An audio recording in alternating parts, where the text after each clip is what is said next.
Nous avons mis au point un procédé de traitement de surface complexe qui nous permet d'obtenir des distances de freinage qui sont la moitié des distances de freinage des roues carbone actuelles.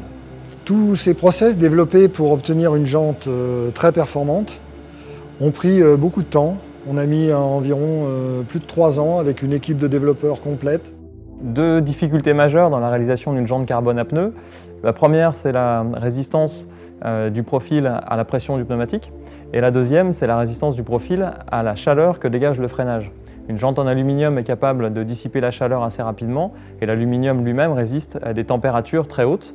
Ce n'est pas le cas du carbone et notamment de la résine qui le compose, puisqu'elle ne résistera pas à autant de chaleur et va avoir tendance à se ramollir et à provoquer la rupture du profil. Notre objectif au départ a été déjà de détecter tous les modes de défaillance possibles de la roue, les mettre en évidence et puis ensuite, par le biais de tests très poussés, d'arriver à trouver les solutions techniques qui permettent de résoudre ces problèmes-là.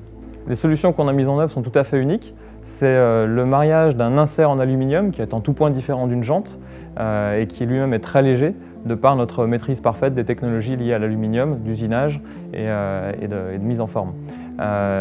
Avec ça, le carbone lui-même a des propriétés très particulières. On associe plusieurs types de résines différentes qu'on soumet ensuite à des traitements thermiques selon un protocole très précis qui est soumis au secret. Cet assemblage de résine et ce post-traitement qui permet à la résine d'atteindre des températures très élevées et donc lui permet de résister à des grosses contraintes de freinage.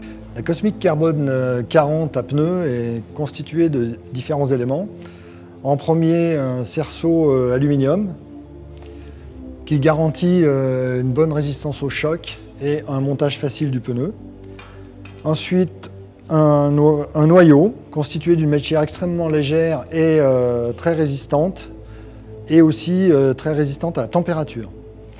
Ensuite, un certain nombre de couches de renforts en carbone qui sont positionnées sur la jante manuellement afin de garantir une précision d'orientation des fibres carbone pour obtenir une jante qui résiste parfaitement aux contraintes lors de son utilisation. Ces opérations sont aujourd'hui manuelles. Entre chaque opération, on a un contrôle pour s'assurer du bon positionnement qui garantit une fiabilité de la jante par la suite. La jante préalablement drapée est positionnée dans ce moule. Ce moule va partir sous la presse et va subir un cycle de cuisson avec une température élevée, une pression élevée qui va donner toutes ses caractéristiques mécaniques à la jante. Voici la jante qui est sortie du moule, sur laquelle on est venu percer les fixations des rayons. Donc ce procédé permet de percer par l'intérieur. On vient percer l'insert alu que l'on a vu tout à l'heure au drapage. Ça nous évite de percer le fond de jante. Donc on obtient une jante qui est beaucoup plus résistante puisqu'on n'a pas détérioré le fond de jante par des trous.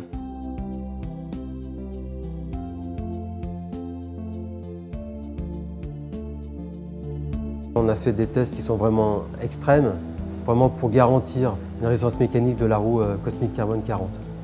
Donc dans les conditions de freinage dynamique sèche, nous mettons notre roue en rotation à 60 km/h. On effectue un freinage d'urgence sur une certaine distance qui était estimée par rapport à des résultats de terrain, qui nous donne des températures de freinage en sortie d'étrier au niveau du patin à plus de 200 degrés.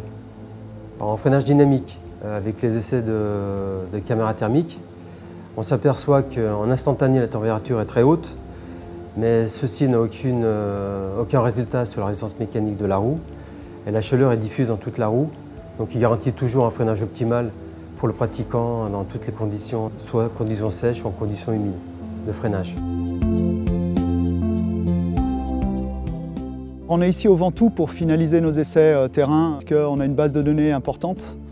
C'est un site référence dans le milieu sur lequel on peut mettre en contrainte la roue dans toute sa configuration. Le protocole de l'essai constitue à effectuer des descentes du col à une certaine vitesse avec un certain poids défini par nos ingénieurs afin de restituer le maximum d'énergie au freinage. Mesurer l'échauffement grâce à des pastilles de température à l'intérieur de la jante qui nous donnent des données importantes dans la fiabilisation. Donc depuis qu'on a commencé le projet, on a pu utiliser une centaine d'essayeurs avec des profils différents, car l'importance du freinage de chaque individu a été pris en considération dans le phénomène de freinage et d'échauffement de la jante. Ce qui permet de garantir que la Cosmic Carbone 40 est largement meilleure que ses concurrentes en termes de fiabilité notamment, c'est l'exhaustivité des tests laboratoires mais surtout terrain que l'on a mis en place pour la débugger et pour vérifier qu'elle était capable de résister à des contraintes très importantes.